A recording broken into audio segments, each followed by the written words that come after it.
Okay, and then the next thing we'll talk about before you go through your editing is, this kind of goes along with your revising as well, but you're going to look at your pronouns, and here are some examples of pronouns, okay? And what I want you to think about is when you would use these pronouns. I don't want you to focus so much because we haven't covered subject, object, possessive, adjectives, possessive pronouns, reflexive pronouns.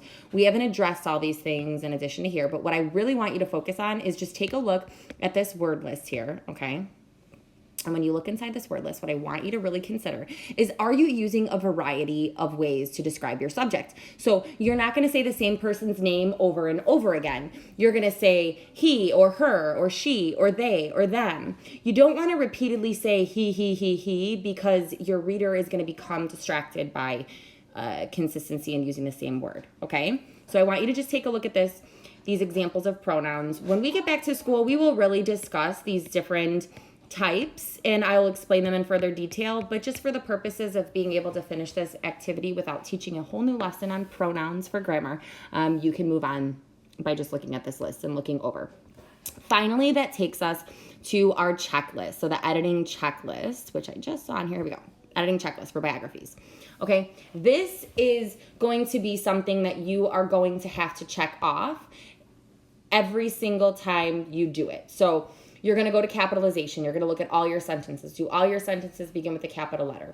So you're going to go back in your text. You're going to look after every period, and you're going to say, is this letter capital? Yes. Is this letter capital? You're going to really have to skim and scan. Then you'll check it off, right?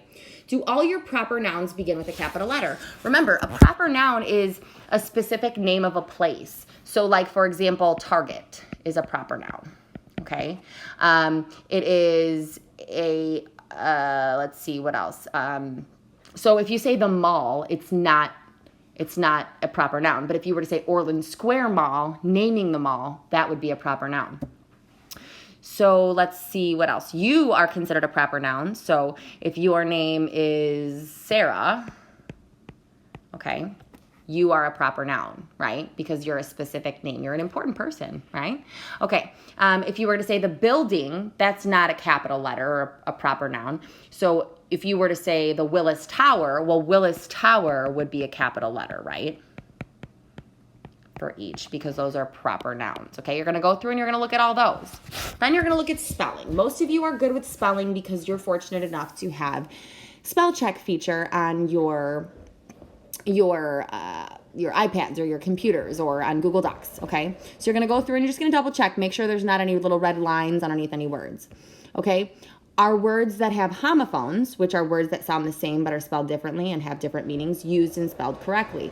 So in other words, if you use the word read, like you wanted to say how your character read a book, you're not going to write that as R-E-D, right? Because that's not the kind of read you're referring to, right? Okay, so then you'll look through that and you'll check it off. Punctuation, make sure you have punctuation marks, commas, quotation marks where needed. We had an entire lesson in the beginning of the school year on quotation marks when someone's talking. It's very important that you put what's being said inside quotation marks.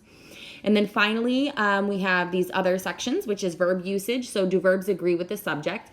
We already talked about this, and we talked about this in our grammar lessons. So what I would ask you to do is to review this, go inside of your ELA binder and look in the grammar section, and you should have a whole entire section on verbs, right? Verb tenses, verb endings, okay? Nouns, same thing. Plurals have an S. Articles, so a, an, and the are articles. Are you using them correctly, right? Does every pronoun have a clear referent? So in other words, whatever the pronoun is, so if it's he or she, is it clear who you're referring to, who they are? If you say they were very happy, is it very clear who you're referring to, okay? So I'll write that here so that helps you out. Who you are referring to.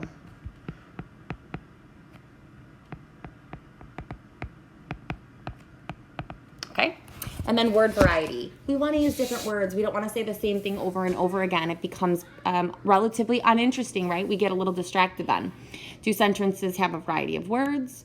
And then paragraphing. Do new ideas begin in a new paragraph? Are all new paragraphs indented? Okay?